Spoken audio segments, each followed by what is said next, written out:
Tere sõbrad! Nüüd jõuab kätte üks kõige põnevamaid episoode, sest me lähme Kristiinesse rehvid väljad töökotta ja paneme siia uued rehvid, uued väljad.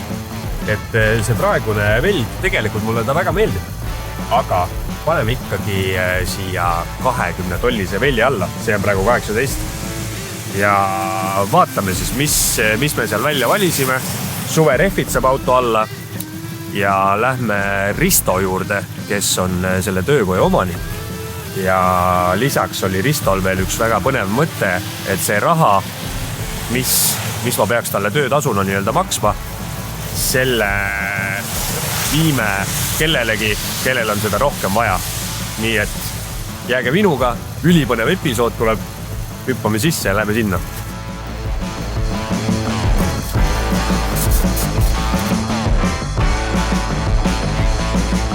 Tere Risto! Tervist, jah. Suur tänu, et nüüd vastu võtsid. Sinul on siis rehvid väljad töökoda siin Kristiines. Ädala tänav on seda?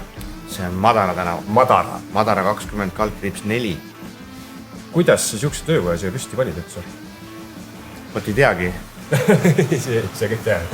Võt ei teagi, jah. Kuidagi juhtus niimoodi, et alguselt kunagi alustasin hulgi müümisega ja siis sõbrad ütlesid, et miks sul endal ei ole sellist kohta ja siis kuidagi sündis see nii, et tegin.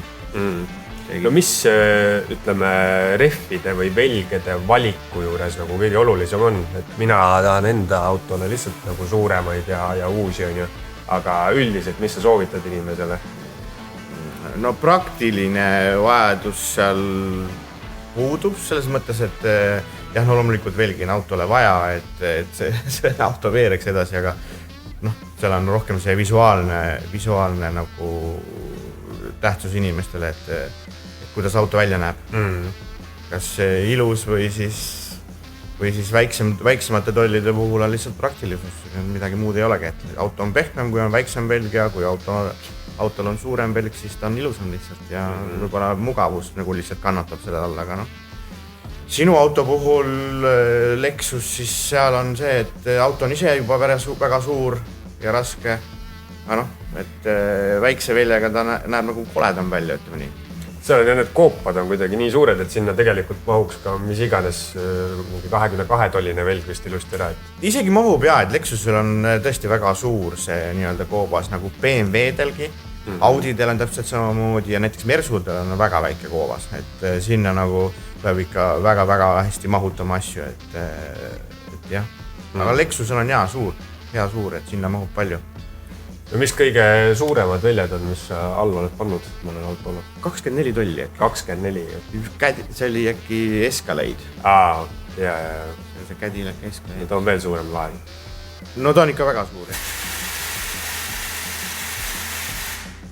Aga rehvide valikul, kui tihti sa soovitad rehve vahetada inimesel? Või oleneb ikka sõidust ja kõigest nagu nii individuaalne? See on nii individuaalne jah, et oleneb sõidust rohkem, et sõidustiilist.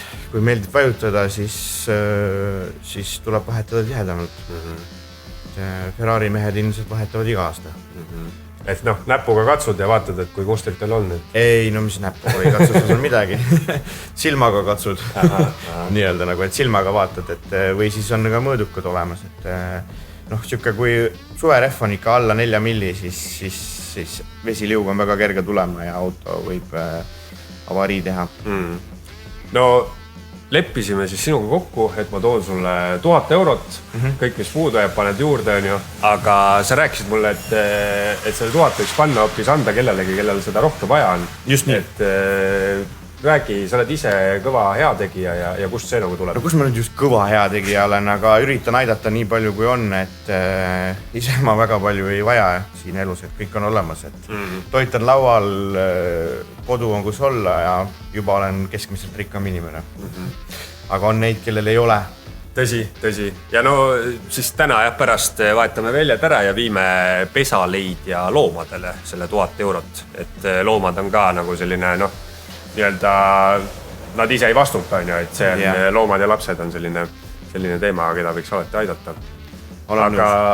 Aga mis seal ikka siis? Ootame rehvid ära, mis tulevad meile Keilast ja siis paneme alla ja vaatame, mis saab.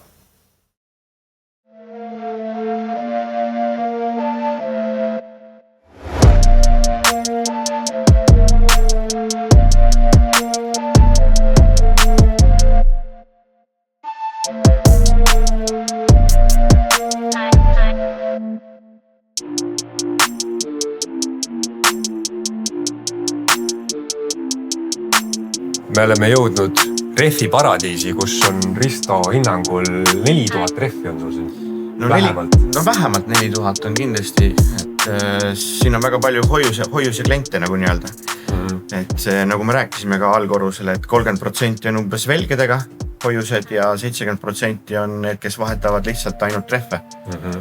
Aga me rehvidest rääkides, mis sa siis soovitad lamelli või naela osas, et kuidas inimene valima peaks? Mina soovitan naastrehvi. Et ma olen ka klientidele alati öelnud, et naastrehv ikkagi kas või üks kord on sul vaja seda naastrehvi, kui on must jää või mingi selline olukord, väga ekstreemne olukord on ju ilmastikus. Ja kui sul on üks kord vaja seda, siis see on kõige odavam elukindlustus sul. Et midagi pole öelda, et naastrehv hoiab sind teel. Jah, ta on natuke lärmakam kui lamellrehv, aga lamellrehv ei ole kiilas jää peal, nagu lehtnimedal jääb.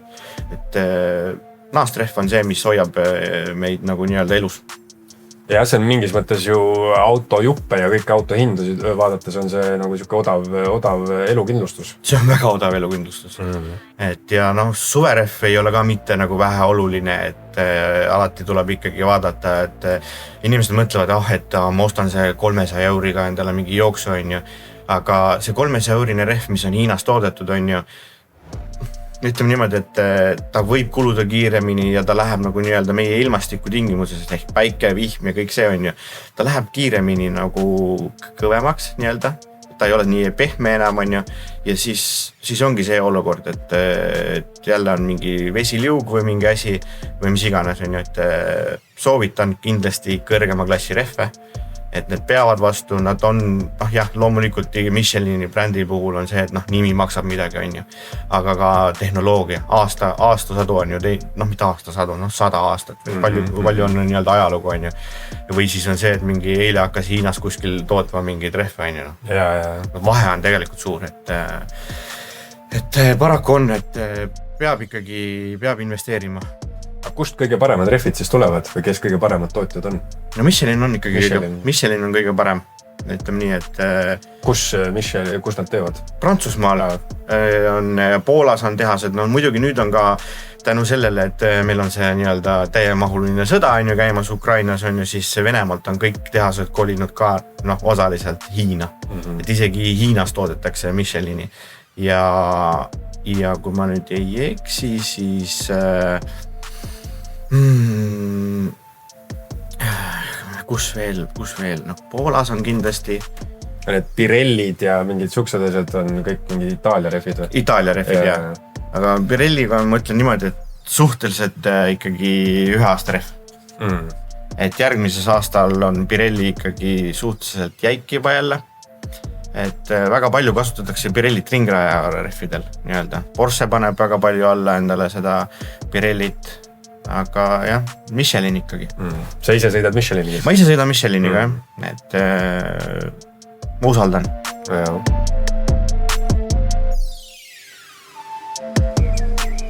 Praegu siis seis selline, et rehvid on Keilast meie poole teel. 2 tükki juba saime peale panna ja paneme asjad peale ja siis lähme juba Ristoga hea tegevus ja viime raha. Aga senikaua ootame väga ootusärevalt uusi velgi.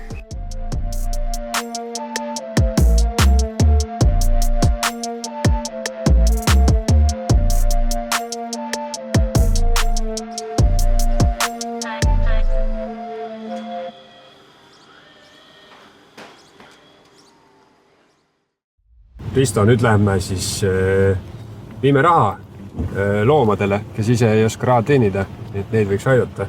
Mitte nad ei oska, nad ei saa. Nad oskaks võib-olla. Nad võib-olla oskaks, jah. Tsirkuse loomad võib-olla vaata oskavad. On kohe tunda, et sõidab teistmoodi kuidagi libiseb rohkem ja on jäigem. Ja, et auto on palju konkreetsem suverehviga, et nii nagu me enne ka rääkisime, et väga suur probleem on temperatuuris, õhutemperatuuris. Et kui temperatuur on alla 7 kraadi või 7 kraadi või alla selle, siis suverehv ei tööta. Ja sellepärast ongi talverehv on pehme ja suverehvidega ongi see, et ta on palju konkreetsem ja jäigem. ja väga paljud inimesed teevad nagu selle vea just, et liiga vara vahetavad rehve nagu. Aga mis sa neile inimestele ütled, kes tahavad endale nagu hästi-hästi suuri velgi ja siis läheb see rehvi mõõt läheb nii väikeseks, on ju. Et ma ei tea, kas see nagu sõiduohutuse kohalt ka kuidagi mõjutab, ma saan aru, et ta lähebki jäigemaks ja see mugavus muutub, on ju. Aga ma ei tea, kas see nagu rehvi see laius või see suurus nagu ohutuse mõttes kuidagi mõjutab või? Jaa, väga palju mõjutab, et mida suurem velg on ju, nagu nii-öelda sportautodel on ka väga suured väljad, et sellepärast, et teha auto konkreetsemaks teel püsivaks, et ja seal on nagu see laius on väga oluline. Talverehvi puhul on see, et mida kitsam, seda parem, nagu te teate, et WRC's ralliautod sõidavad ka kitsaste piikrehvidega, et auto paremini teel püsiks ja suverehvil on nagu jälle laiem, et oleks nagu seda pinda, mis hoiab teel. Pannakse nagu eri mõõdus, et mis see lisab, et ma ei tea, sul on taga näiteks üldse laiemad väljade rehvid. See on nii-öelda rohkem nagu teada-tuntud sportautode puhul, et või siis on nagu tagaveoautolised, mis on tagaveolised, et sinna nagu see jõud läheb suurem on ja siis see jõud hajub ära nii-öelda nagu selle pinna peale, rehv on laiem, siis see nagu hajub ära sinna. Et oleks kindlamalt nagu koha pealt minek, et ei hakkaks nagu rehv all ringi käima. See on üldse, kui nagu mina mõtlen sellele, vaatan igasuguseid erinevaid autovideosid on ju, ja need 0-100 ajad ja kiirendusajad on nagu nii kreisiks läinud, eriti nendel elektriautodel, et ta tõesti niimoodi tulistab kohalt minema on ju, ja siis mul nagu vahepeal tekib siuke kujutus, et kuidas see rehv üldse seal selle velje küljes püsib, et ta saab ju nii jõhkra jõu taha on ju, et kuidas ta lihtsalt minema ei lenda sealt. No see on see nii-öelda õhurõhk, mis me sinna rehvi sisse paneme, et see hoiab teda ju kinni. Et see surub selle rehvi nii-öelda velje vastu ja see ongi see, mis teda kinni hoiab.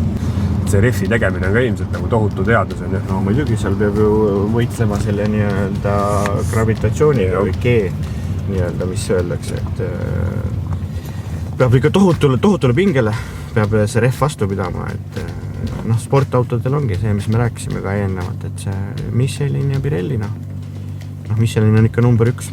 Et selles mõttes, et mul ei ole mitte mingisugust otsest, ma ei too maale Michelini rehve on ju, aga lihtsalt puhtalt omast kogemusest ja klientide tagasiside, siis see on parim rehv ja ma ainult oma perekonnale panen neid rehve alla ja vähegi, kui keegi küsib minu arvamust ja hoolib minu arvamusest, siis ma ainult seda rehvi nagu müüngi. No aga jõudsime pedaleidjasse. Lähme siis vaatame sinna sisse. Jaa, see toimub. Lähme tervitame loomi. Jaa.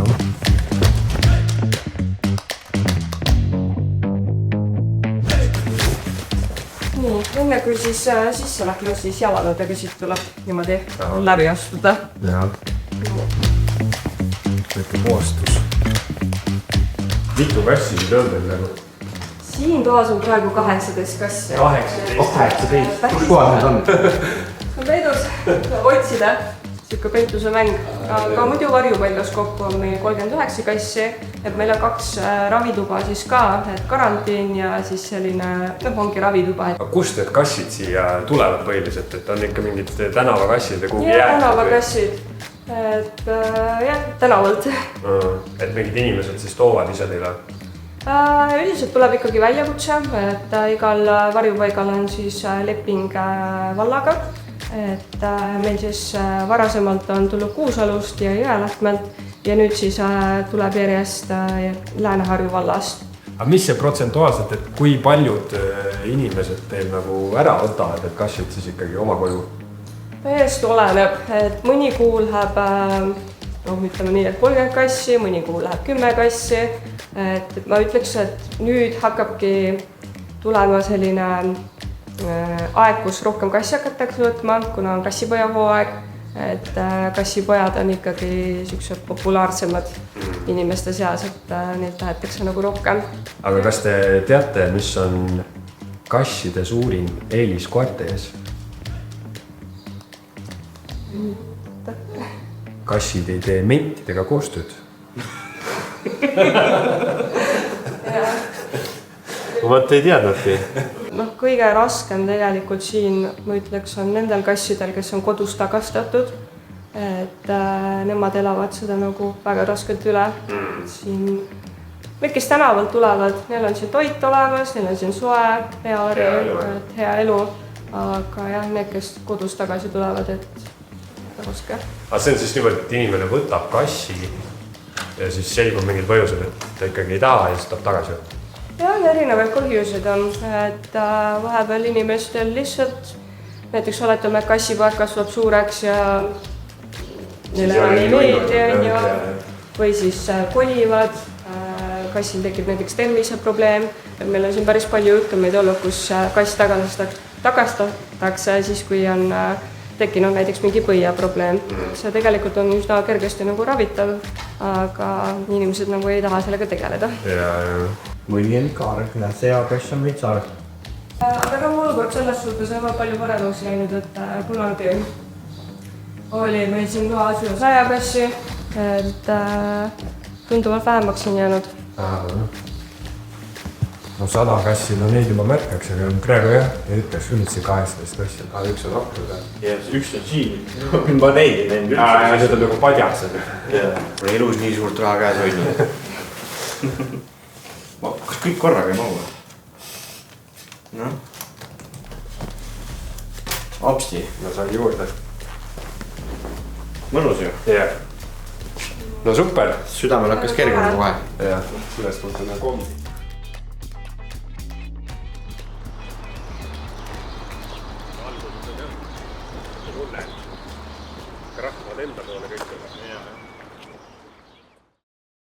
Risto, suur aitäh sulle veel kord minu poolt.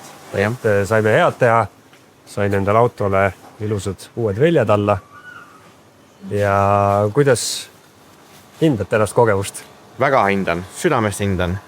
Mulle meeldib head teha ja mulle meeldib, kui klient on rõõmus. Ma näen, et sa oled rõõmus. Mina olen väga rõõmus. Suur aitäh sulle. Ja kes siis tahab, siis tulge siia teenuseid kasutama, eks ju. Ja, refidveljad.ee 24/7 avatud. Just nii. Suur aitäh sulle. Ja suur tänu sullegi. Lugesin ühe väga abivalmi härramehe kommentaari siit alt, et milliseid nupukesi veel on LS-is ja leidsin siukse nupu, et kui panna siis see peegli nihutamise nupp paremale peegli peale, siis juhtub selline asi.